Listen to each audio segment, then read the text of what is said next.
Diretamente do Brasil, Brasília, Distrito Federal.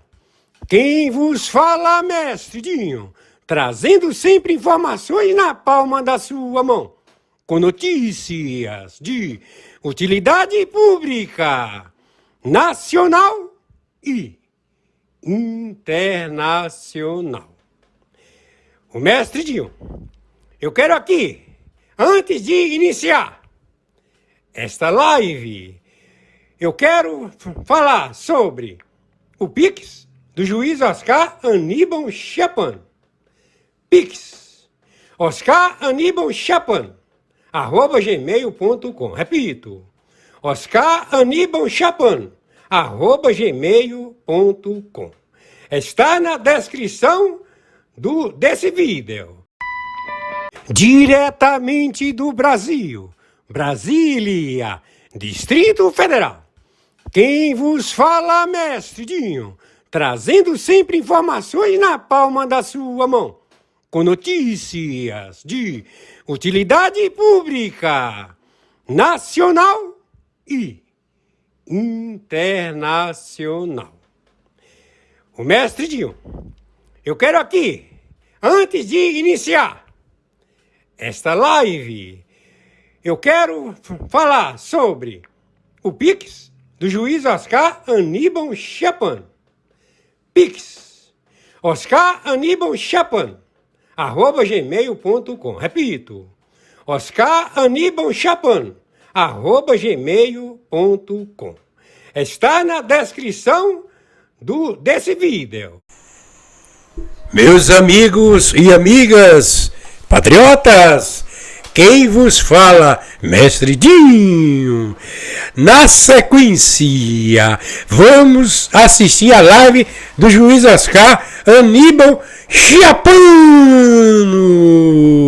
Hoje, dia 19 de junho do ano de 2025. Muito bom dia, segunda live do dia 19 de junho de 2025, horário 11h36. Atenção, atenção, contra espionagem da NATO, da OTAN, do Pentágono, do Comando Sur.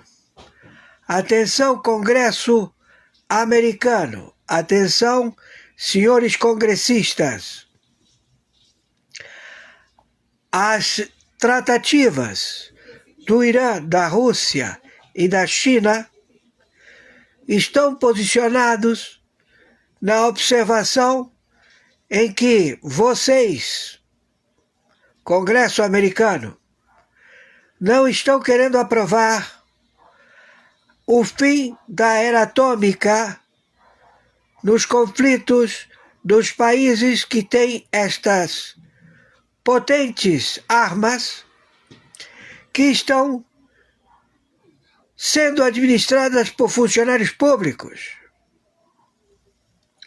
por pessoas sem nenhum tipo de caráter, e que todas elas estão envolvidas e patrocinadas pelo petróleo do Irã. Então, atingiu vocês, congressistas, republicanos e democratas dos Estados Unidos da América, como também vários governadores e estados da América, ser totalmente imparcial e vocês quererem colocar que vocês são um país isolado, faz vocês serem o alvo principal. Ou vocês todos andam unidos, todos os americanos, democratas, no Congresso, também republicanos, todos juntos, ao combate deste flagelo que se vendeu a Oceania, a América do Sul, a América Central, a Europa, a África se venderam ao petróleo do Irã. Todos se venderam, inclusive vocês. Congresso Democrata e Congresso Republicano. Então vocês têm que permitir que seja erradicada todo aquele que queira utilizar as bombas atômicas na Europa, na Oceania, na África, em todo o continente sul-americano, centro-americano, que queira utilizar essas armas, administradas por funcionário público, a querer se perpetuar no governo. Então nós temos que destruir essa montanha hoje, agora. Não vamos aguardar vocês, porque vocês, Congresso americano, querendo ficar totalmente a par, ou seja, deixa que eles resolvam, deixa que eles determinem as suas guerras. Perfeito, então nós vamos agir. Não precisamos do aval dos Estados Unidos da América.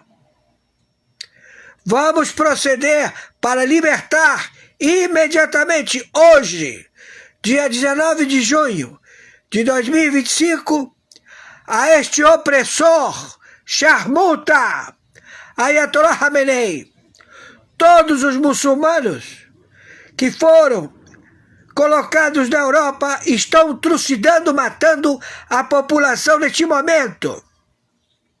Neste momento, todos os emigrantes muçulmanos estão matando cidadãos europeus no Ocidente.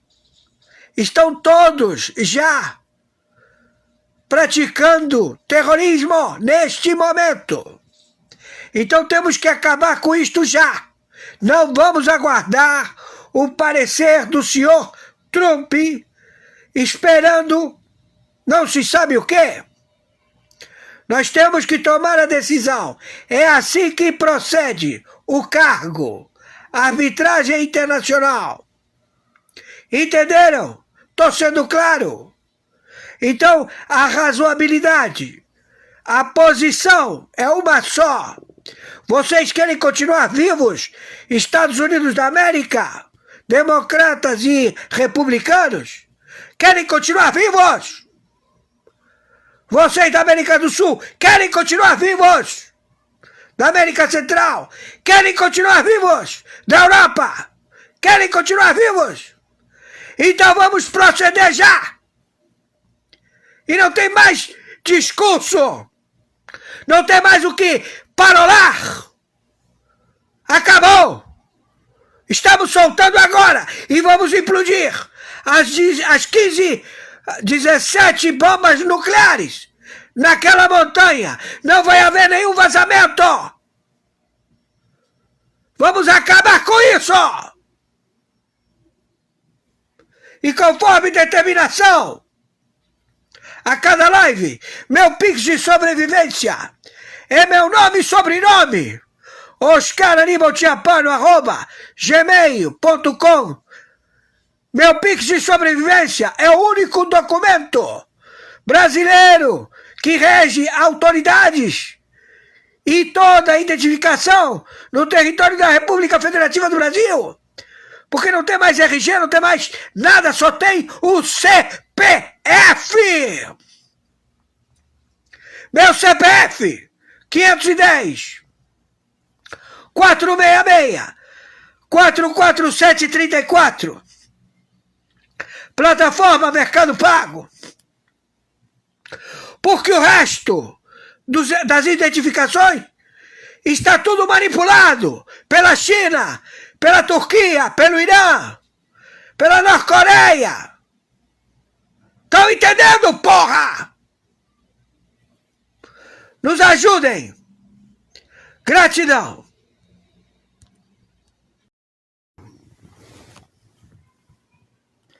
Muito bom dia, muito bom dia. No momento, quinta-feira 19, quinta-feira, 19, horário 10 horas da manhã, 23 minutos.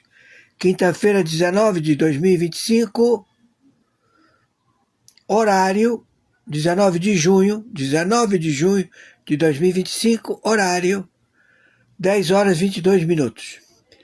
Atenção, atenção, CNN. Isabel Mega e toda a imprensa da República Federativa do Brasil.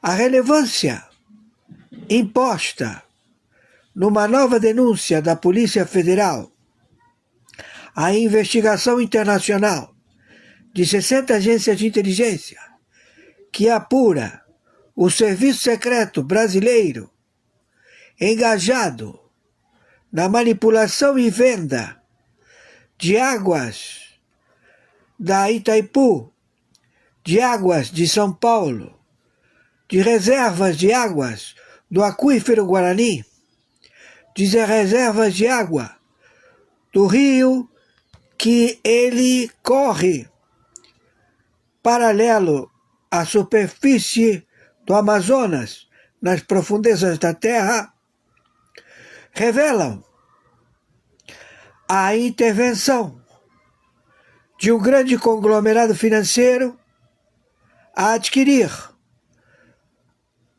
esta posição de recurso de sobrevida da terra. A China, a Rússia, o Irã, a Turquia, todos envolvidos numa espionagem que envolve a presidência da República, Luiz Inácio Lula da Silva, Alckmin, e também 22 representantes proprietários de partidos políticos na República Federativa do Brasil. O trabalho excelente, ao qual não pode ser colocado no novo inquérito, e sim numa proposta para abrir um inquérito pela PGR Gonet e pelo Supremo Tribunal Federal, eles não podem colocar estas revelações já no inquérito findo, que está em outra fase de julgamento, feito pela primeira turma do Supremo Tribunal Federal. Isto posto, o desfecho da sua irrelevância, da sua atitude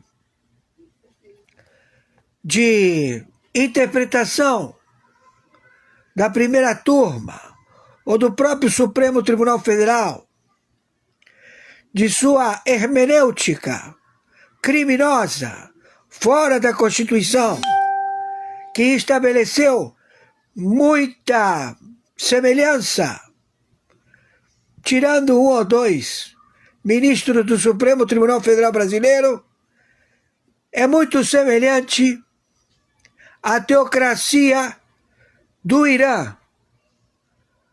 Essa teocracia que se estabeleceu no Brasil, onde o poder que não existe aos aplicadores, aos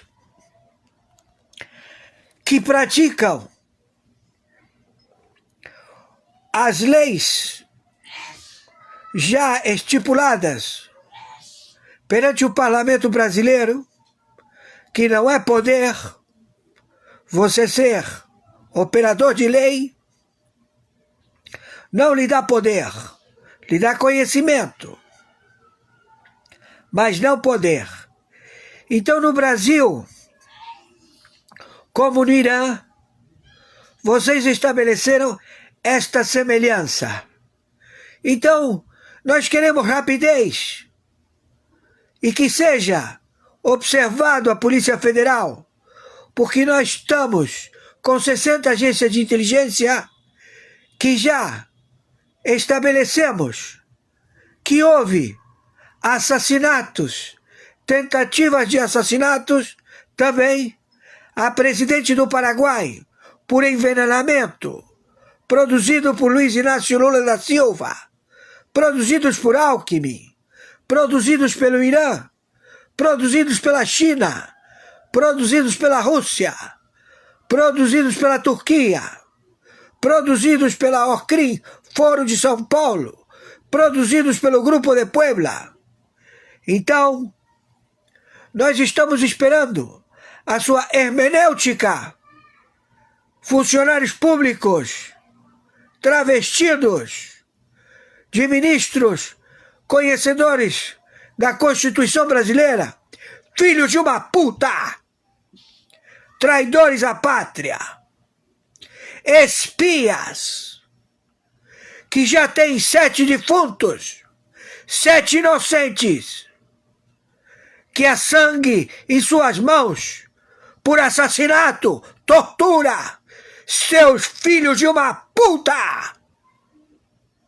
Quem está falando é o seu interventor do Tribunal Penal Internacional, do Tribunal Internacional do Brooklyn, do Supremo Tribunal Mundial, com 123 países, com suas forças de armas, aeronáutica, exército, marinha, a deixar vocês que nem peneira, seus filhos da puta, porque a pena é capital. Morte por pelotão de fuzilamento! Seus filhos de uma puta, traidores, que venderam 2 cápsulas de vários metros, cheio de urânio enriquecido, que desapareceram das centrífugas de Resende, no Rio de Janeiro, e que vocês estão querendo acobertar, que foi feito na administração de um corrupto diretor de Angra dos Reis, que foi parar na prisão, seus filhos da puta. Então nós estamos aqui com 60 agências de inteligência e estamos dizendo para você, Luiz Inácio Lula da Silva, Alckmin e 22 proprietários de partidos políticos, que o Mossad e que 123 países, a NATO, a OTAN e o Pentágono lhe declararam guerra. Vocês serão abatidos onde encontrados.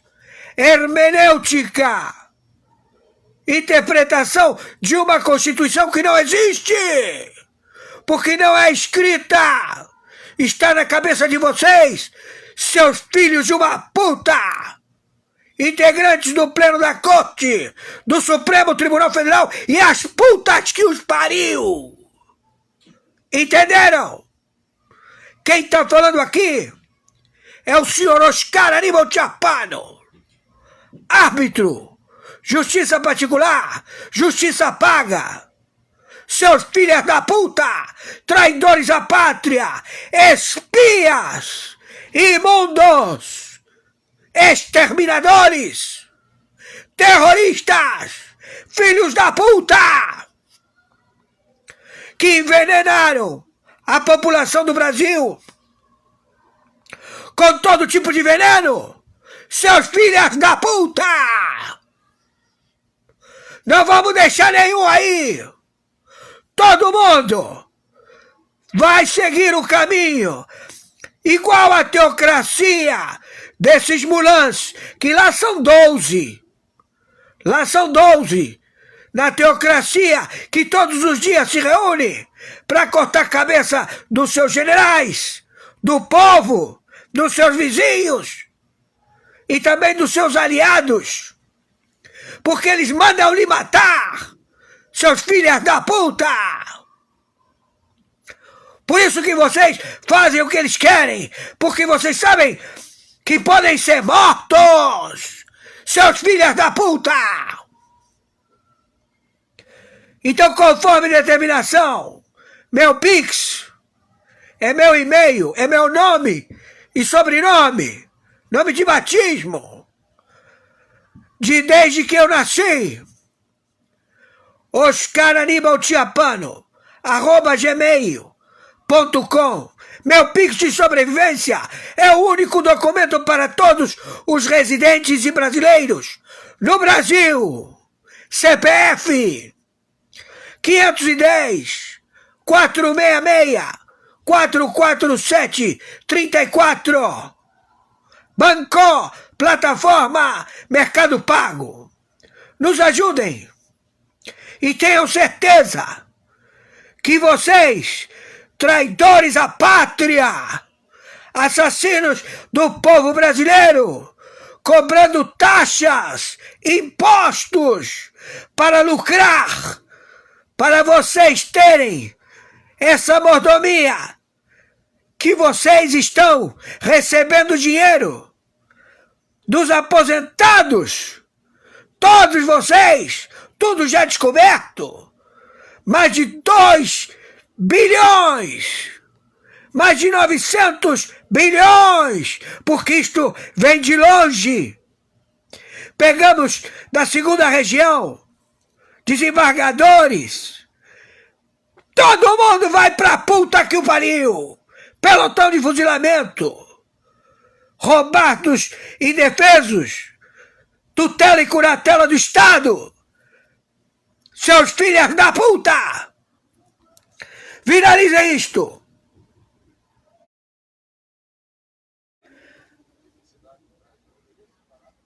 Atenção, atenção! Quem está falando é o senhor Oscar Aníbal Chiapano, árbitro, justiça particular, justiça paga. Na investigação de 196 países, na intervenção do Tribunal Penal Internacional, na intervenção do Tribunal Internacional, na intervenção do Supremo Tribunal Mundial, com os signatários 123 países do Tribunal Penal Internacional, com a NATO, OTAN, o Pentágono, com a 4ª Frota do Comando Sur, com os componentes satelitais da Armada Estelar Interplanetária. Já temos o procedimento a ser colocado em prática no dia de hoje, 19 de junho, sexta-feira de 2025, a ser processado na captura e detenção e também destruição do acervo de 15 ogivas nucleares, estabelecidas na tutela do Irã.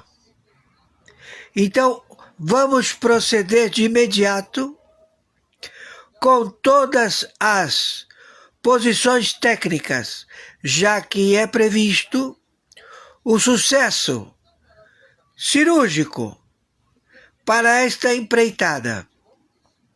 Temos toda a tecnologia e não temos mais como voltar atrás, porque ele quer retaliações, ele quer proceder com os 25 submarinos a projetar mísseis e ogivas onde eles estão localizados. E nós já temos o posicionamento deles, dos 25 submarinos do Irã, como também de sua destruição. Então já estamos procedendo, neste dia 19 de junho de 2025, em que se encontra já toda a logística a colocar o fim deste flagelo da humanidade. Isto se encerra no dia de hoje. Aqui, dia 18 de junho, 20 horas 55 minutos, onde 0 hora do dia 19 de junho de 2025 se manifestará este evento. Quem está falando é o interventor, o senhor Oscar Aníbal Chiappano, árbitro, ao qual já tomamos todas as diretrizes assertivas. Então, quero dizer a toda a população árabe, muçulmana, que chegamos a este procedimento para dar liberdade deste opressor conhecido Ayatollah Khamenei e a sua gangue, a sua orcrim de ayatollahs, que serão todos exterminados da face da terra, já que eles muito roubaram, já que eles muito exterminaram o ventre muçulmano da Mãe Terra. Allahu Akbar! Allah! Super Allah! Gratidão. E conforme determinação, meu Pix de sobrevivência é meu e-mail, oscaranibalchiappano@gmail.com. Meu Pix de sobrevivência, CPF 510 466 447 34. Plataforma Banco Mercado Pago. Então, já tomamos as determinações. Isto acaba 0h do dia 19 de junho de 2025. Que o senhor Allahu Akbar tenha toda a potencialidade de estabelecer o seu procedimento que ele já determinou. O fim deste indivíduo, Ali Khamenei e o seu séquito, todos sem chance. Acabou. Por favor, viralizem pelas emissoras de televisão este extraordinário procedimento. A Rússia não vai se manifestar. Já falou que está fora. A China também falou, estou fora. Todos que têm bombas atômicas já disseram que não vão apoiar de nenhuma forma este lunático, este Ali Khamenei, charmuta! Entenderam? Fui claro? Então vamos proceder. 0h do primeiro dia, 19 de 2025, agora. Atenção, atenção.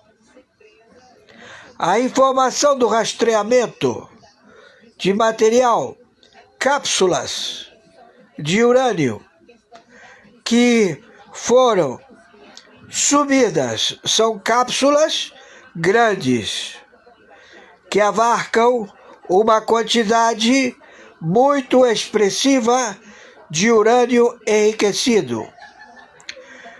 No setor de inteligência nuclear da República Federativa do Brasil, com o monitoramento de Angra dos Reis, cujo material ele é processado e ele é mandado para a Rússia. De lá da Rússia, ele retorna para os seus favores de gás a serem processados nas plataformas de enriquecimento de urânio. Então, 2 cápsulas repletas com estes elementos informaram que as 9 ogivas nucleares, as 9 bombas atômicas do Irã passaram a ser 15 bombas atômicas. 15 bombas. Então, essas 6 bombas, elas tiveram o transporte. Não se sabe se é via aérea, porque tudo é através de estabilizador. Você vai transportar cápsulas de urânio, você tem que ter um material estabilizador, um cofre estabilizador que não produza o mareio, não fique mareado o urânio enriquecido em cápsulas, que efetivamente não se conhece o paradeiro nas usinas de Angra dos Reis, no monitoramento do urânio enriquecido em Resende. Então todas as aeronaves do Irã que se estabeleceram em Brasília, que se estabeleceram no Rio de Janeiro, navios de guerra do Irã, e que também o último pedido de Lula com Putin, através do pagamento de mais de 200 bilhões de dólares, que se encontram na Rússia e que foram transportados pela Janja e que estão acautelados na Rússia. Esse dinheiro permanece lá. Então, as plataformas de lançamento de ogivas nucleares não chegou, por enquanto, no Brasil. E também mini usinas nucleares que foram tratadas no último discurso de Lula com Putin, que foi interrompido com o ministro da área processada no enriquecimento do material atômico nuclear em Resende, em Angra dos Reis, monitorado. Então, essas 2 cápsulas são cápsulas grandes. Elas têm 3, 4 metros, 5 metros, 12 metros, 25 metros.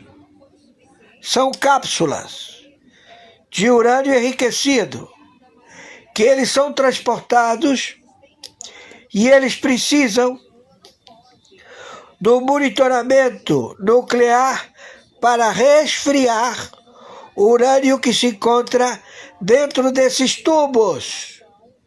Eles são colocados dentro do reator nuclear, um pequeno reator nuclear que pode ser transportado por submarino nuclear, por porta-aviões nuclear, por avião nuclear, em que ele tem que ter o estabilizador do reator nuclear, pequeno reator nuclear, para processar ao esfriamento dessas 2 cápsulas, que, torno a repetir, são de 25 metros, 2,5 metros, 3, 4, 10 metros, 15 metros, tudo com urânio enriquecido. Se eles não ficam ativos em repouso, eles implodem e se manifesta a bomba nuclear. Entenderam? Então, este filho de uma puta, Luiz Inácio Lula da Silva, está sendo procurado pelo Mossad, pelas tropas internacionais, da NATO, da OTAN, do Pentágono, de 123 países, que estes filhos da puta, do Alexandre de Moraes, para botar uma cortina de fumaça, sequestra mais um ajudante de ordem. Então eu quero dizer para você, seu careca filho de uma puta, Alexandre de Moraes, não vai adiantar você andar com segurança armado até na hora de ir ao banheiro cagar. Você é um elemento a ser descartado. Você e os filhos da puta do Supremo Tribunal Federal. Entendeu, seu filho da puta?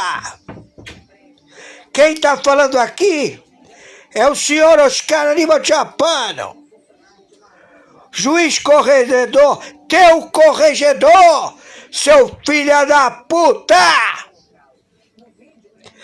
Você sabe muito bem, seu filho da puta, que aqui não tem ninguém brincando. Você vai aparecer que nem peneira. Entendeu, seu filho da puta? E não tem nenhum partido político, nenhuma anistia, nenhuma porra nenhuma que possa evitar. E você sabe por quê, seu filho da puta? Porque você está como narcoterrorista jurado pela máfia Faru,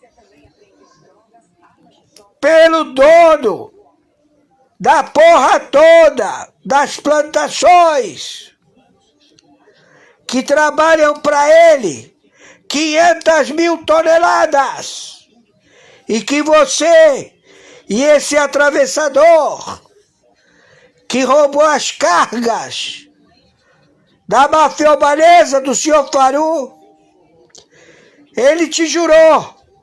Tu tá jurado. Você e o teu Supremo Tribunal Federal, seu filho da puta.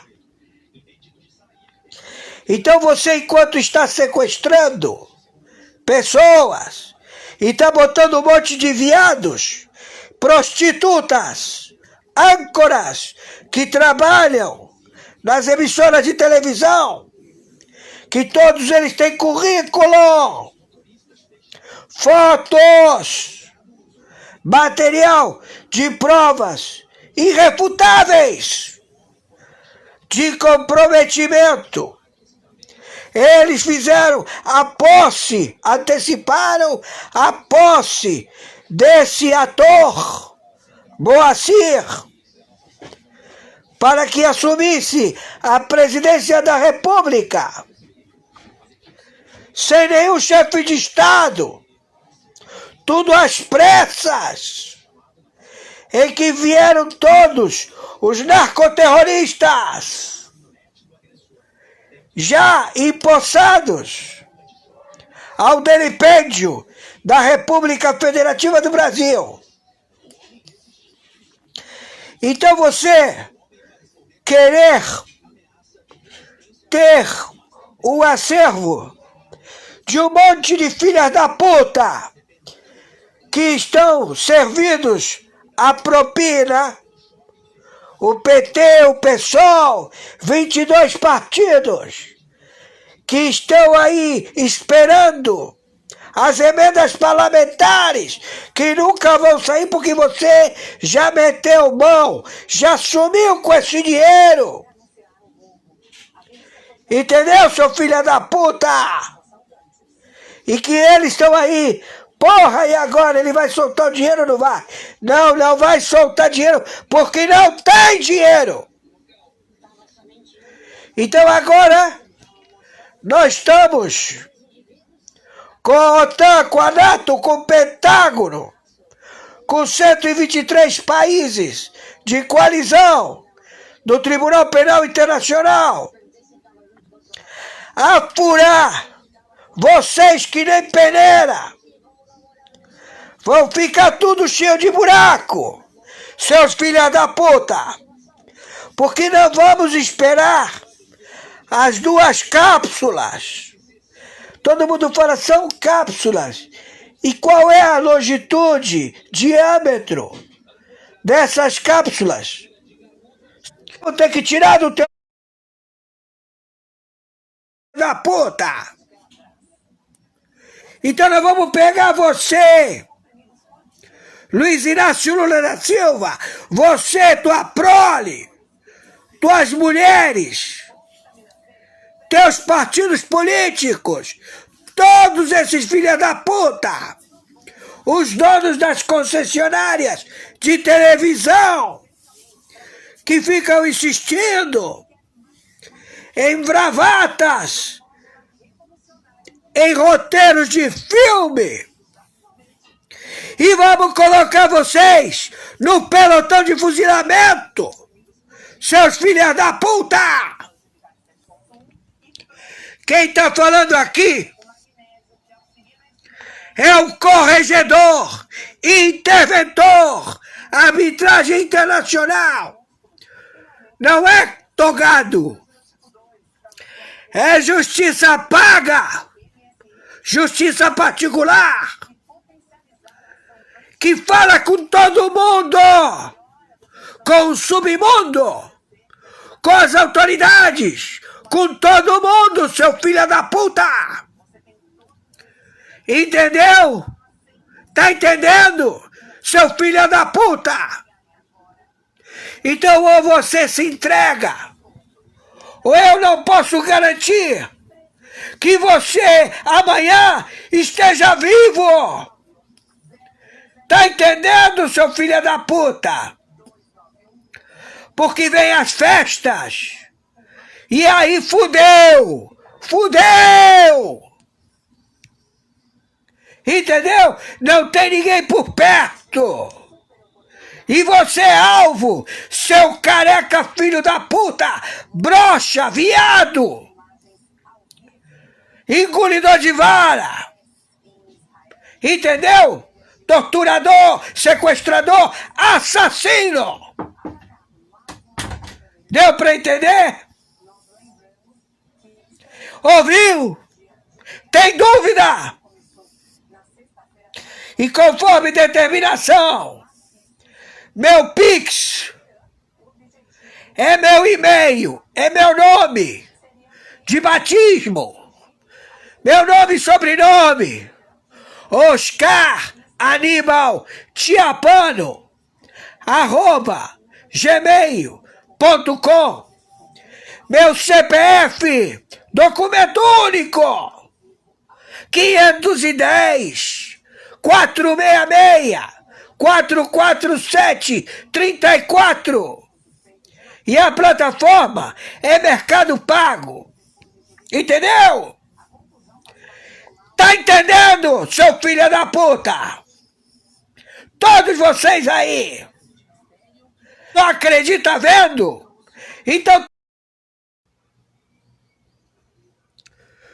descobrimos o terrorista, o patrocinador em petroleiros, centenas de milhões de petroleiros, de petróleo iraniano, a subornar e a estabelecer estes funcionários públicos ao pagamento das suas campanhas políticas para levá-los ao poder e lá eles permanecerem de eterno.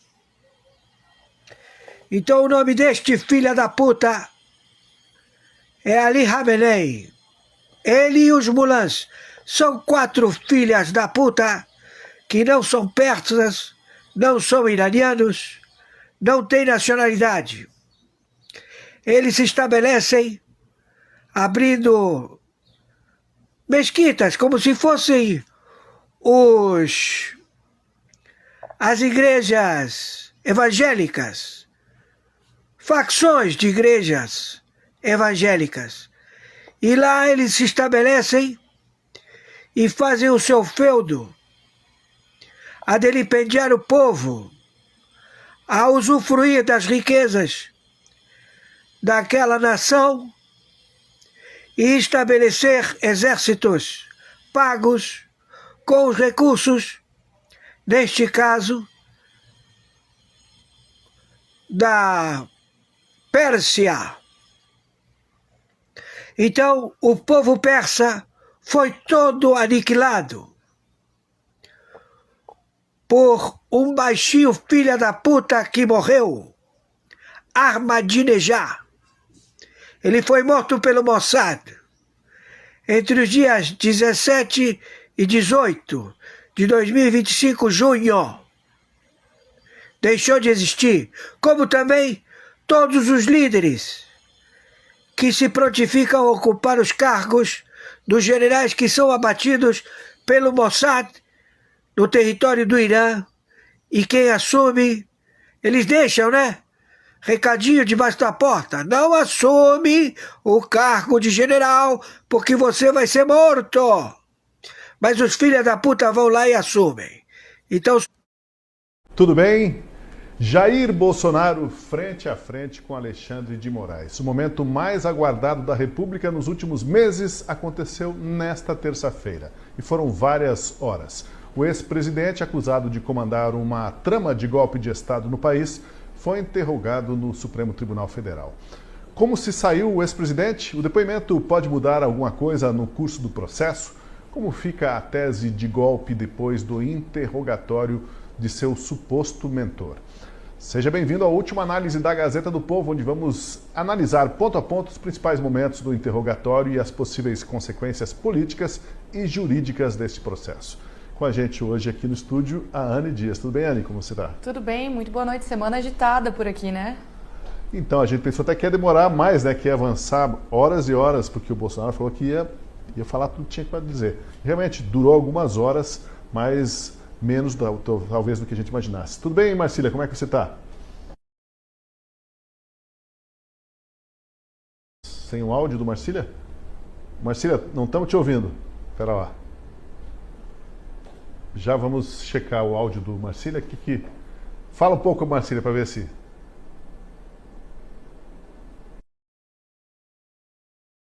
Marcília, pedi para você entrar e sair ou checar os teus componentes eletrônicos aí para ver o que está acontecendo. Já retomamos o contato, tá? Mas vamos lá então, vamos avançar. Jair Bolsonaro no banco dos réus. Nós vimos hoje um ex-presidente mais pálido, né? Devido aos problemas de saúde dele, mas um ex-presidente relaxado até, à vontade e mesmo brincalhão com o juiz que pode ser o seu algoz, o Alexandre de Moraes. Ele procurou desfazer todas as tentativas de vincular o nome dele aos vandalismos de 8 de janeiro, também negou que tenha assinado minuta de golpe ou coisa parecida, apesar de admitir ilações e conversas com vocabulário mais forte. Bom, Anne, o que você achou do tom adotado por Bolsonaro neste depoimento? Pois é, você disse que ele está mais tranquilo, mais relaxado. Eu senti isso também. É um Bolsonaro muito diferente do que a gente está acostumado. Até nesse final de semana eu estava pensando no julgamento e decidi assistir algumas entrevistas antigas do Bolsonaro para ver como ele foi construindo quem ele é. E é outra pessoa agora, muito mais calmo, sereno, fez piada com o Moraes, chamou o Moraes para compor a chapa, né, para ser vice dele nas eleições de 2026. E é claro, né, uma situação extremamente delicada. A gente está falando de um julgamento que pode condenar ele a um golpe de Estado. Isso é gravíssimo, golpe de Estado que ainda é o Putin, é o Maduro, são ditadores, sem contar o tempo de prisão, né, 30 anos na cadeia. Então ele sabe que a vida dele está toda em risco, a vida da família dele, até o próprio futuro do país realmente, porque colocar uma liderança desse peso na prisão traz impactos históricos, né, na próxima eleição e tudo mais. Então é um dia tenso, extremamente complicado, mas ele estava tranquilo lá, fazendo piada com o Moraes, respondeu tudo, sustentou sua narrativa, trouxe exemplos de fora, trouxe inúmeros exemplos ali para mostrar que de fato ele não tentou dar um golpe em momento algum, e de uma maneira leve, assim, a gente até se surpreende, né, porque o Moraes também é uma pessoa que a gente fala tanto dele, uma pessoa tão autoritária e forte, e ele estava descontraído ali para falar com o Moraes, até pediu licença para fazer as piadas. Então eu achei curioso o dia de hoje, assim, a postura do Bolsonaro. Vamos ver se conseguimos ouvir o Marcília. Marcília, você nos ouve? Eu ouço. Vocês me ouvem? Opa, Sim. Feita a conexão. Marcília, eu estendo para você a pergunta que fiz a Anne aqui para começarmos a nossa conversa, que é como que foi o desempenho do Bolsonaro hoje? E aproveito também para perguntar para você, e o desempenho do Moraes e do Gonê? Compara aí como cada um se saiu nesse primeiro comentário teu. Então eu vou começar pelo final. Bom, primeiro, boa noite. Eu acho que eu já dei boa noite. Eu dei boa noite, mas estava no mudo. Então eu vou dar de novo. Boa noite a você, Tosi, a Anne, e a toda a audiência. E, embora eu estivesse no mudo, né, mudo talvez pudesse ficar o Gonê, começando aí a análise por ele. O Gonê, às vezes, eu tenho dúvida se ele é formado em direito, porque realmente é precária assim, algumas posições dele.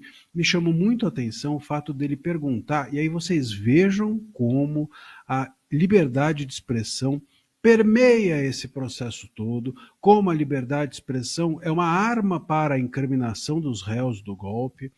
O Gonê faz a seguinte pergunta ao Bolsonaro: o senhor que acha que, ou que diz que as coisas todas têm de andar dentro das quatro linhas, acha que está dentro das quatro linhas discutir uma decisão judicial?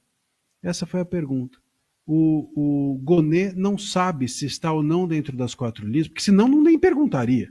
Ué, não sabe, se tem dúvidas se está dentro das quatro linhas, você discutir uma decisão judicial, que ele chamou de combater uma decisão judicial. Até postei nas minhas redes esse trecho, porque chama atenção justamente por isso. Primeiro, pela qualidade do Gonê. Segundo, porque a gente está diante realmente de uma tentativa de criminalizar essas pessoas pela liberdade de expressão. E esse ponto é muito importante, vale a gente lembrar a nossa audiência, porque é o seguinte: como eles não têm provas, eles vão, a denúncia, a PGR tenta dizer que postagem em rede social dos réus, lives do Bolsonaro, tudo isso já era tentativa de golpe, ou seja, a liberdade de expressão era a tentativa de golpe. Então, por isso que ele vai fazendo essas perguntas. Mas isso é precário. Você achar que discutir decisão judicial, que postar em rede, que fazer live é tentar golpe, é de uma falta de conhecimento constitucional imensa. Mas é por aí que o Gonê vai, é por aí que esse processo vai, e é por aí que eles vão condenar as pessoas, porque as demais provas de qualquer outro ato que não seja a de postagem em rede social e live, e invenções de uma minuta, que é outra coisa que é bom que a gente diga de saída. Que minuta? Minuta de quê? Minuta do golpe não existe, é minuta de um decreto constitucional, um decreto de estado de sítio ou estado de defesa. Minuta disso não é golpe, porque minuta de um instituto constitucional como estado de defesa ou de sítio é legítimo. Ué, você não pode decretar estado de sítio e de defesa? Está na Constituição. Qual é o grande golpe de você aplicar a Constituição? Então a gente está diante da impossibilidade de ter provas reais, e com isso eles vão criminalizando a Constituição, criminalizando a liberdade de expressão, e por aí vão criminalizar essas pessoas. Portanto, o Gonê foi, a meu ver, precário.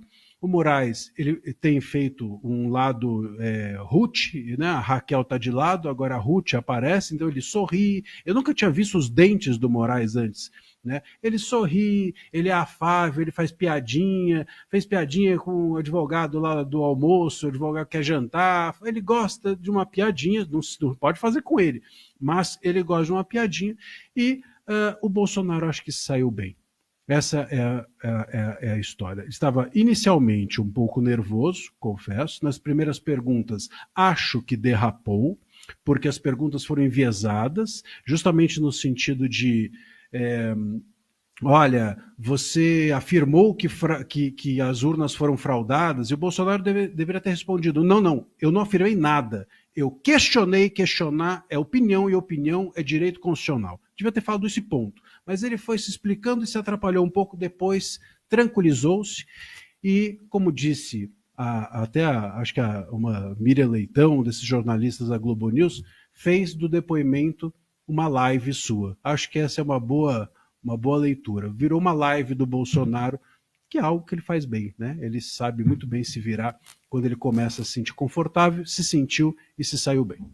A gente já vai assistir um trecho do depoimento, temos vários trechos separados aqui, mas eu queria saber da Anne, o que ela achou do desempenho do Moraes e do Gonê, né? Perguntei para você só do Bolsonaro no início. Perfeito. Não, eu concordo com o Marcílio, a gente até estava falando isso no off, né? O que eu sinto do Gonê nesse processo inteiro é uma insegurança gigantesca para lidar com as testemunhas que a gente assistiu na semana anterior, agora com os réus, parece que ele não tem firmeza, ele não está confiante de fato, porque, como eu comentei, é um processo de peso, um julgamento extremamente pesado, você condenar alguém de uma tentativa de golpe de Estado. E a impressão que dá é que quem conduz o processo inteiro é o Moraes, ele deve até passar as perguntas para o Gonê, e na hora de elaborar as perguntas ele está tremendo, ele está ofegante, ele não está seguro. Então eu senti isso, que ele não está firme em instruir os réus, ele não está seguro do que ele está fazendo. E o Moraes, como bem comentou o Marcílio, é todo piadista, não vem com aquela pecha tão autoritária que a gente está acostumado, que foi com as entrevistas, em que ele cortou a entrevista, atropelou o advogado.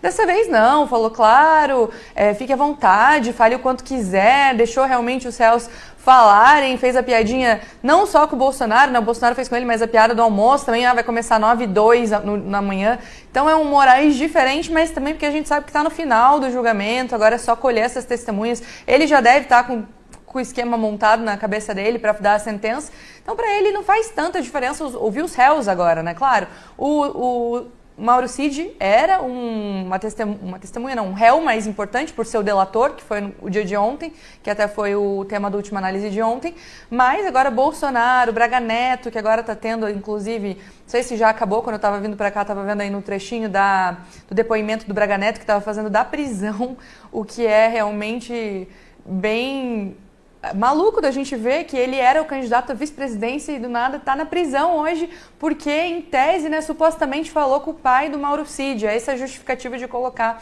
alguém na prisão do Moraes. Enfim, estava lá colhendo também o depoimento do Braga Neto e tem mais alguns ainda para finalizar essa leva de depoimentos se a gente colher mais informações sobre o Moraes. Bom, o primeiro ponto levantado por Bolsonaro nesse interrogatório foi sobre o direito de questionar a inviolabilidade do sistema de voto digital, a segurança das urnas e de defender o voto impresso.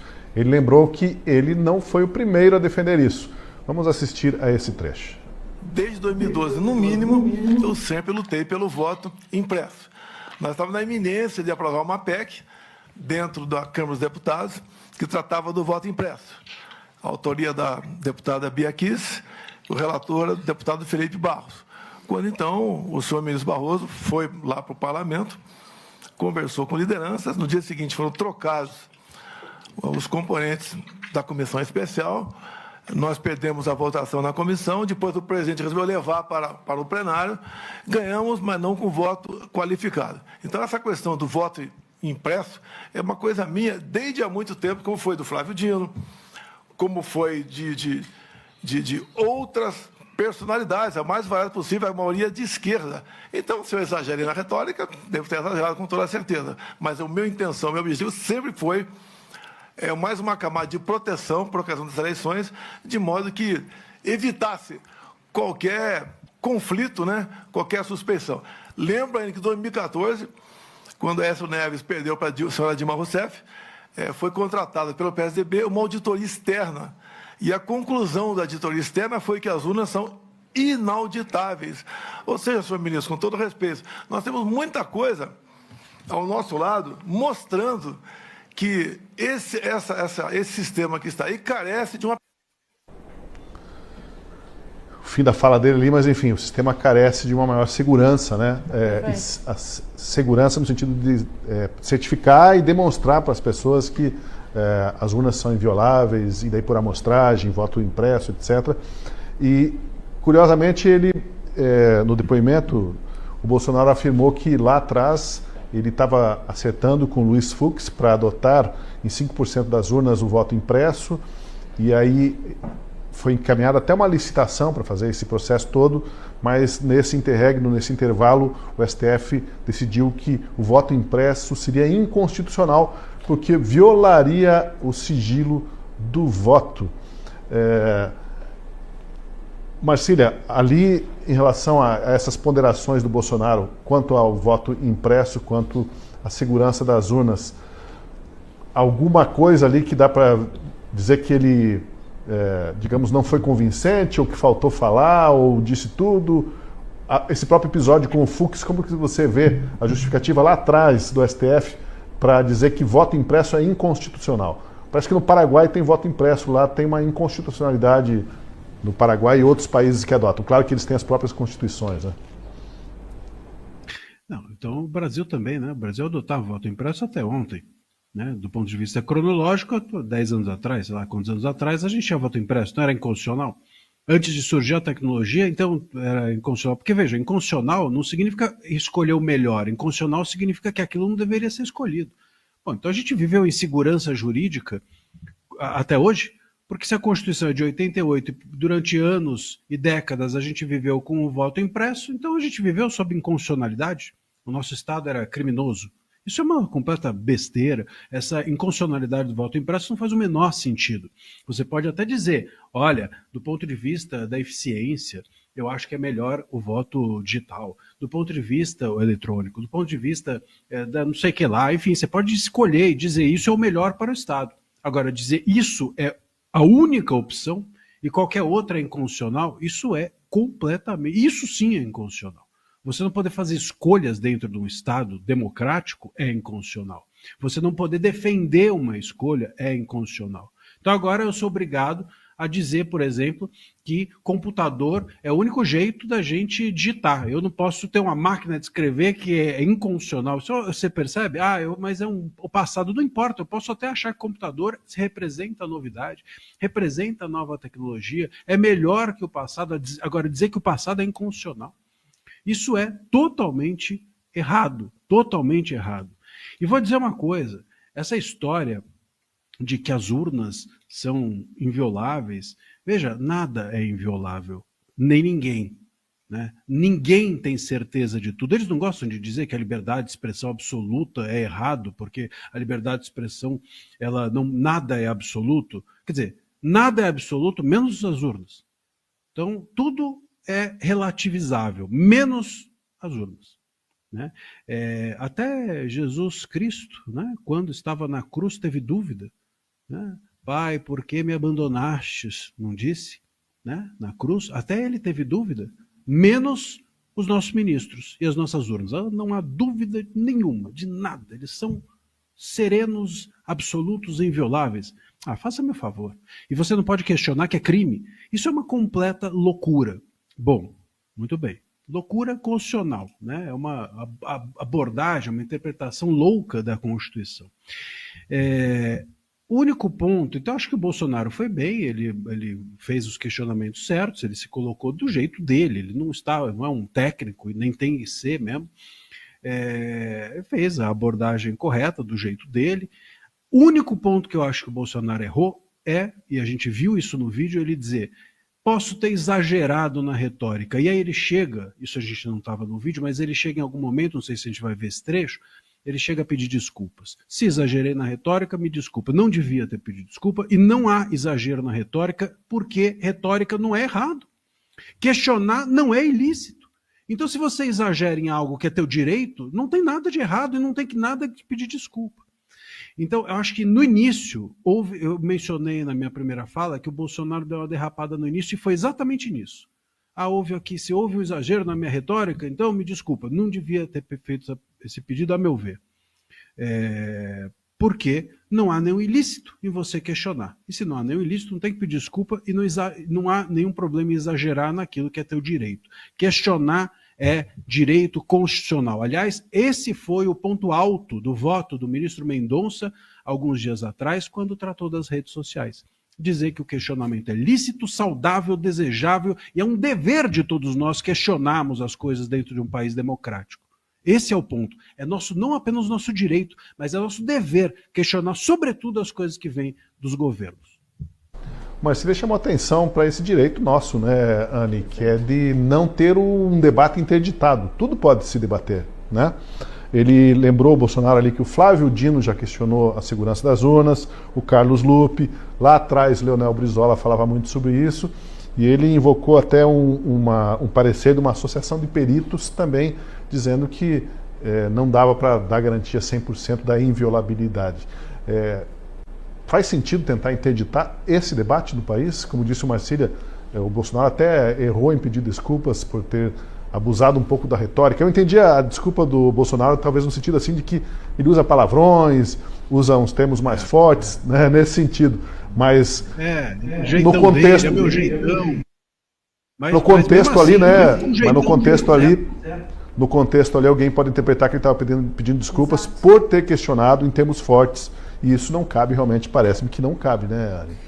Exato, né? O Bolsonaro, ele tem um perfil, uma retórica que inclusive o elegeu. Ele foi eleito presidente por ter essa personalidade, usar essas palavras, falar com sinceridade sobre todos os assuntos possíveis. Então também concordo com o Marcílio, eu acho que a desculpa pelo excesso da retórica não cabia naquele momento. Ele pode pedir desculpa por alguma coisa que ele falou errado, mas pelo modo que ele falou é como ele é, e é o que levou ele até onde ele levou. Parecia realmente que ele estava um pouco acuado ali, mas é compreensível, né? Ele está ali lidando com uma pessoa que pode definir os próximos 30 anos dele dentro da cadeia. Então é nítido que ele estava nervoso e se complicou em algumas situações. Só que sobre as urnas, no Brasil, realmente é um assunto, ele também cita isso durante o depoimento dele, é um assunto que hoje é quase intocável. As pessoas têm medo de falar sobre urnas, de usar essa palavra, porque o questionar traz sérios problemas. A gente vê agora o Bolsonaro nessa situação, está inelegível, lembrando, porque ele se reuniu, também falou sobre isso no depoimento dele, se reuniu com os embaixadores e trouxe questionamentos quanto às urnas,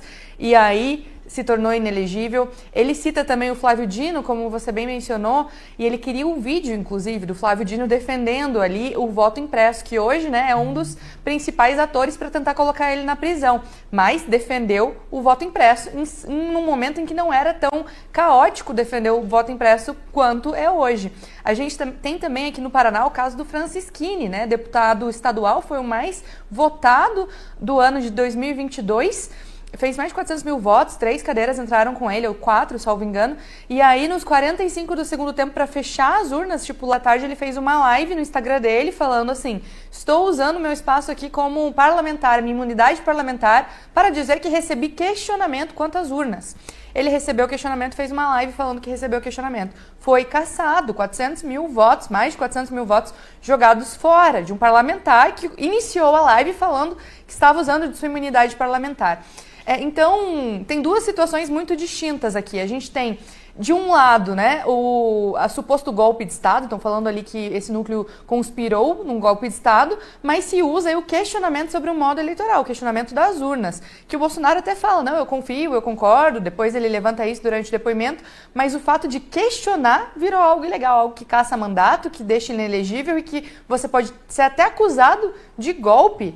Numa democracia, se você está só questionando o jeito como essa democracia funciona, se é por voto impresso, se é por voto digital, isso não é um golpe, isso é você defender maneiras diferentes de uma democracia. Você pode até discordar, não, o voto impresso não cabe mais, a urna no Brasil é confiável, mas o que está acontecendo ali é o Moraes falando que ele não pode nem dizer que a democracia deveria ser um pouco diferente, não pode nem questionar. Então, realmente é algo complicado, mas é bom também porque separa muito as coisas. Para a gente fica claro, uma coisa é uma coisa, ele está até inelegível por conta da situação das urnas, e a outra coisa é uma tentativa de golpe de Estado, que é algo bem mais sério que não tem a ver com essa argumentação.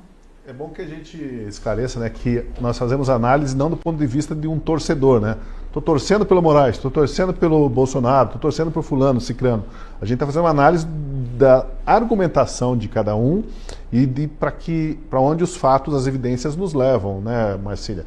Nesse sentido, essa interdição do debate sobre a segurança das urnas digitais, ela não tem menor cabimento. Marcília quer complementar um pouco sobre isso, né? Não tem cabimento. Veja, 2 pontos. Primeiro, a Anne lembrou muito bem o caso Francisquini. Eu acho que vale apenas a gente lembrar que o caso Francisquini foi o primeiro. Dali para frente foi só para trás, como a gente diz, né? Então, o Francisquini, ele começou uma falácia da justiça eleitoral. Eu acho que foi em 21 o caso dele, ou em 22, não me recordo exatamente, acho que foi 21. E ele perdeu, né, o mandato porque ele falou das urnas. Isso foi entendido como propagar, ele falou das urnas no seu Instagram, uma coisa assim, e aí foi entendido como propagar fake news em meios de comunicação. Olha só, olha que nome bonito fiz um vídeo do Instagram. E aí eles entenderam que ele estava manipulando os meios de comunicação e perdeu o mandato. E dali para frente, como disse, foi só para trás. O próprio Bolsonaro se tornou inelegível sob essa argumentação. O Bolsonaro teria, por conta daquela reunião lá feita com os embaixadores e não sei mais o que, impactado nas eleições. Como é que você impacta nas eleições se você perde as eleições? O Bolsonaro impactou nas eleições, ele se tornou inelegível por impactar eleições que ele perdeu. Cara, se você perde uma eleição, como é que você impactou? É uma coisa de lógica, eu não consigo até hoje entender qual é a lógica, não é nem jurídica, é a lógica humana disso. E pior, se você pega os vídeos do Bolsonaro, tá lá, era Facebook, tinha 500 mil views, tá no relatório isso daí, no relatório que levou ele adiante a sua inelegibilidade. 500 mil views no Facebook e outros 500 mil no Instagram, uma coisa assim. Sei lá, não dava 1 milhão. 1 milhão de views impactaram eleições com 130 milhões de pessoas, de eleitores, de votos válidos. Uma loucura completa esse tipo de argumentação, mas se tornou normal. A Zambelli perdeu, não agora, não a decisão do STF, mas na Justiça Eleitoral perdeu também o mandato por isso, por questionar urnas. E assim por diante, outros tantos. O Caiado também se tornou inelegível porque, enfim, fez um vídeo, recebeu não sei quem mais. As pessoas todas de direita vão caindo uma a uma exatamente por isso, porque fazem questionamentos. Olha, de verdade, se você, eu sempre digo e repito aqui, se você, dentro da sua casa, tá lá sua mulher, seu filho, seu cachorro, sua profissão, se você nunca questionou nada, imagina você chegar na sua casa e falar assim para sua mulher, ó, eu tô me questionando se eu tô realmente feliz aqui dentro de casa. E a tua mulher vira e fala assim, opa, então acabou. Cara, você não tem um lugar saudável. Você tem um lugar saudável se a tua mulher nessa hora vira e fala assim, então senta aqui, vamos conversar. Vamos entender o que está acontecendo. Se você chega, se o teu filho, tua filha chegam para vocês e falam assim, olha, não sei se eu estou feliz nessa casa do jeito que vocês me tratam. Se você virar e falar, então vai embora de casa, você acha que isso é uma família saudável? Ou você senta com a tua filha e fala, não, vamos entender qual é o seu ponto. Diga aí. É isso que é saudável. E não mandar a pessoa embora e dizer você comete um crime ao questionar. Isso é uma completa loucura. Imagina no seu trabalho, você chega pro teu patrão, pro teu funcionário e fala, ó, quero aqui discutir, não sei se você está indo bem. Fala, então tô fora, não fico mais. Pô, você é uma criança se você faz isso. Você é um infantil se você faz isso. Nós temos o quê? Pessoas infantis dentro da nossa democracia, autoridades infantis a ponto de não admitir serem questionadas. Isso é uma completa loucura. E a gente transmitiu, personificou a impossibilidade de se questionar o Estado para a impossibilidade de se questionar os juízes e os governantes. Então, questionar uma autoridade pública hoje virou crime, assim como questionar o Estado. Se você questiona um juiz, é lesa pátria. Olha que loucura, olha onde nós chegamos. Chegamos e permitimos que chegássemos a isso. Está errado, mas o caso Francisquini foi o primeiro, lá em 21. Isso foi crescendo até chegar onde estamos hoje. Olha, o Bolsonaro negou a existência de uma minuta do golpe, desafiou alguém que mostre essa minuta assinada. Ele admitiu que havia ilações, discussões sobre medidas mais fortes durante as reuniões ministeriais, mas que em nenhum momento ele ou os comandantes pensaram em fazer qualquer coisa ao arrepio da Constituição. E o Bolsonaro também disse que não faz sentido chamar o 8 de janeiro como golpe ou uma extensão de algo que teria sido orquestrado lá atrás, ainda durante o seu mandato. Nunca fugi das 4 linhas da Constituição. Golpe, eu fico até arrepiado quando se fala que o 8 de janeiro foi um golpe. Aquelas 1.500 pessoas, pobres coitados, que até foi levantada por uns que me antecederam agora há pouco aqui, 100 ônibus, né, chegaram na região do setor militar urbano na madrugada de domingo. E o pessoal foi embora logo depois da baderna. E sobrou para quem estava acampado aqui. Quem realmente fez, foi embora. Agora, aquilo não é golpe. Não foi encontrada uma arma de fogo junto àquelas pessoas. O próprio Lula, no dia anterior, que é uma pessoa bastante, coração muito grande, ele foi para Araraquara para ver aí uma erosão de uma chuva que tinha ocorrido dia 29 de dezembro. Ele estava fora de Brasília. Outras coisas mais aconteceram, acho que não é o caso de comentar aqui. E a gente só tem uma coisa a afirmar, a Vossa Excelência. Da minha parte, por parte de comandantes militares, outros estados do meu lado, nunca se falou em golpe. Golpe é uma coisa abominável. O golpe até seria fácil começar. O after day que é simplesmente imprevisível e danoso para todo mundo. O Brasil não poderia passar com uma experiência. Pois é. Parece que um ponto-chave aí de toda essa peça acusatória é tentar vincular o governo Bolsonaro, os comandantes, com o vandalismo que ocorreu no dia 8 de janeiro. Houve até um momento em que o ministro Luiz Fux, fazendo uma pergunta, uma intervenção, ele disse assim, sobre o vandalismo de 8 de janeiro, ele não usou a palavra golpe, o Fux, para se referir àquele evento. Mas esse é um ponto-chave da peça acusatória, né? Tentar ligar os comandantes e Bolsonaro ao que aconteceu em 8 de janeiro. Mas em nenhum momento apareceu a evidência hoje no interrogatório, Anny. E é importante também que fique bem clara a separação das coisas. O 8 de janeiro foi a manifestação que culminou lá em baderneiros quebrando e entrando dentro dos espaços, mas o principal são as pessoas que foram se manifestar e estão até hoje presas. Pessoas essas que vasculharam sua vida, seus celulares, como no caso da Débora, pegaram o celular dela, pegaram o celular do marido dela, tem parecer da Polícia Federal falando que não encontraram provas nenhuma dos crimes que ela está sendo acusada, especialmente golpe de Estado, associação com organização criminosa armada, e não há provas, ou seja, uma pessoa foi numa manifestação, a Débora escreveu, ok, ela escreveu na estátua, isso é comprovado, mas só, ela está com 14 anos de prisão na sentença por conta de golpe de Estado. E não tem uma prova que ligue a Débora é só uma, né? Um exemplo de tudo isso que eu tô falando. Não tem prova que ligue a Débora a uma tentativa de golpe de Estado. Não tem nada no WhatsApp dela falando sobre isso, não tem conversa dela com ninguém. Ou seja, toda essa turma que tá até hoje presa, o pessoal que tá preso tá em condições precárias. A gente vê situações, a gente entrevistou aqui no Café com Gazeta algumas pessoas que estão exilados hoje em outros países, que ficaram presas, e elas contam assim de comida que vem com pelo de rato dentro da comida, de pessoas que emagreceram 20 quilos em 7 meses porque não conseguiam comer, porque vinha com caco de vidro e policial que filmava essas pessoas para depois tirar sarro ou mostrar não sei para quem. Situações em que a gente está falando de 150 presas para 2 vasos sanitários. Então são essas as condições que pessoas comuns estão até hoje numa prisão por um suposto tentativa de golpe de Estado. E aí o que eles alegam, não, esse núcleo crucial, né, os réus que estão sendo ouvidos foram os que arquitetaram tudo e eles lideraram essas pessoas. Mas quando a gente pega o próprio depoimento do Mauro Cid, que é o delator, o único réu delator, em tese é o único que vai falar contra eles mesmos, ele fala que não há elo entre Bolsonaro e os manifestantes. E aí o Moraes insiste, não há elo? Quem que é o elo? Não, o Braga Neto comunicava ao Bolsonaro de certas situações, ou seja, não era um elo entre os manifestantes, não havia relação nenhuma, não tem prova que conecte esse núcleo crucial com os manifestantes do dia 8 de janeiro. E aí, né, a gente volta para a fala do Bolsonaro, né, da minuta. Então, primeiro separado isso, não tem relação nenhuma, essas pessoas todas deveriam ser soltas imediatamente, especialmente depois do depoimento do Mauro Cid, mas a fala do Bolsonaro é sobre a minuta de golpe, né? O Mauro Cid fala que não houve assinatura e o Bolsonaro fala, não, teve considerações num painel, não teve uma minuta de golpe, a minuta do Google, falam, até colocaram no Google lá, mas ninguém recebeu. Aí você pode até questionar, não, mas eventualmente essas considerações, esse documento pode ser uma ideia, um esboço de uma ideia de uma tentativa de um golpe. Mas não é, porque um golpe de Estado é um golpe de Estado. É o que acontece na Venezuela, na Rússia.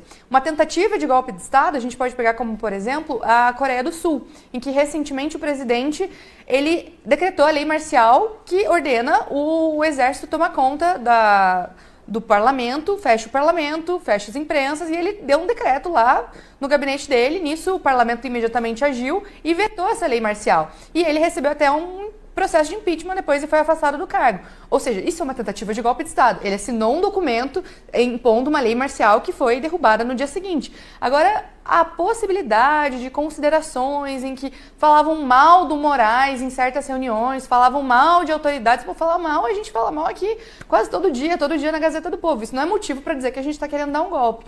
Então, o que eu vejo disso tudo é muito inconsistente. Não tem como dizer que um rascunho de um esboço de uma minuta que nunca ninguém viu, nunca ninguém assinou, é uma tentativa de golpe de Estado, que é, volto a dizer, um crime muito grave, muito sério. O problema aí, Marcília, está que se cai essa sustentação, essa versão do golpe de Estado, de que o pessoal do 8 de janeiro estava mobilizado para isso, se eles entendem que é possível voltar atrás, interpretar de forma diferente, cai todo o edifício, toda a base acusatória, né? Então dá a impressão que a situação dos ministros é a seguinte: a gente já foi longe demais agora para voltar atrás e rever o que já decidimos, o que já sentenciamos. Isso é um alerta de que a condenação virá fatalmente, né, Marcelo? A Anne estava falando, né, que não tem o elo. Bom, se não tem o elo, faz o elo, né? Fica a dica, faz o elo. O que a gente precisa, nesse caso, entender que além do dia 8, eles estão preparados para isso. Isso mostra, mesmo que o dia 8 caia, mesmo que o dia 8 vire apenas um vandalismo, eles podem ainda condenar os réus, como eu até mencionei no início, pelo fato de que eles classificam na peça da PGR que já é tentativa de golpe fazer live e postar na internet, nas redes sociais, questionamentos, porque eles diziam que isso era uma forma do Bolsonaro e o seu núcleo duro enfraquecer o Estado. Né? Então você enfraquece o Estado com postagens, olha que loucura, de postagens de redes sociais, e uma vez enfraquecido o Estado, né, como se você amolecesse o Estado a ponto de aí sim qualquer um poder depois dar o golpe. Então já era uma tentativa essas postagens em redes, o que não faz o menor sentido. Imagina só um plano de golpe em que a essência dele é você ficar postando rede social. Então agora, imagina as pessoas se preparando para esse golpe. Vamos lá, o que a gente vai fazer? Isso aqui não tem outro jeito, vamos começar esse golpe postando em rede social. Postagem em rede social, a gente enfraquece o Estado fica bambo por causa das nossas postagens em redes sociais, aí pronto, tudo se soluciona. Quer dizer, é de uma infantilidade essa argumentação, mas é isso que está na peça da PGR. Eu já disse que o PGR, ele poderia, inclusive, se candidatar aí para a próxima vaga da Academia Brasileira de Letras, ou para ser roteirista aí no Netflix, eu não sei, alguma coisa assim, porque é uma criatividade imensa, mas é uma criatividade que não tem prova, não tem o elo, como a Anne disse, né? E fazer o elo agora é algo um pouco politizado ou ideológico. Fazer o elo eu não recomendaria nesse momento, porque isso não é jurídico. E quanto à minuta, é bom que se diga, também mencionei isso no início da minha fala, mas vou reiterar aqui, essa minuta não é de golpe, hein? Não está assinada, então não vale nada. Mas ainda que tivesse assinada, não é uma minuta de golpe. A gente fala minuta de golpe, temos que parar de falar minuta de golpe, porque não é minuta de golpe. É minuta de um decreto presidencial, de um possível decreto presidencial para haver estado de sítio ou de defesa no Brasil, que são institutos legítimos e constitucionais e que seriam válidos apenas com aprovação do Congresso. Ou seja, essa minuta, se ela é uma minuta que traria ao Brasil, que imporia ao Brasil um golpe, isso é depois do presidente assinar, depois do Congresso aprovar, aí eles dariam um golpe. Ou seja, um golpe que o Congresso está envolvido. Então está todo mundo envolvido nesse golpe, menos o Moraes. Só não contaram do golpe. Se essa fosse a minuta do golpe, imagina só, o Congresso precisa aprovar, então o Congresso, isso todo aprova. Todo o executivo estava envolvido e só o Moraes não sabia. Né? É um golpe contra o Moraes. Todo mundo estava a par, menos o Moraes. Então, parece festa surpresa. Só ele estava sem saber. Isso é totalmente fantasioso. Diretamente do Brasil, quem vos fala, mestre Dinho, trazendo sempre informações na palma da sua mão. E o meu convite especial, por gentileza, entra na descrição desse vídeo. Urgente! Clicar nos links abaixo. É uma surpresa e você pode ganhar muito dinheiro. Repito! Urgente! Clicar nos links abaixo. É uma surpresa e você pode ganhar muito dinheiro!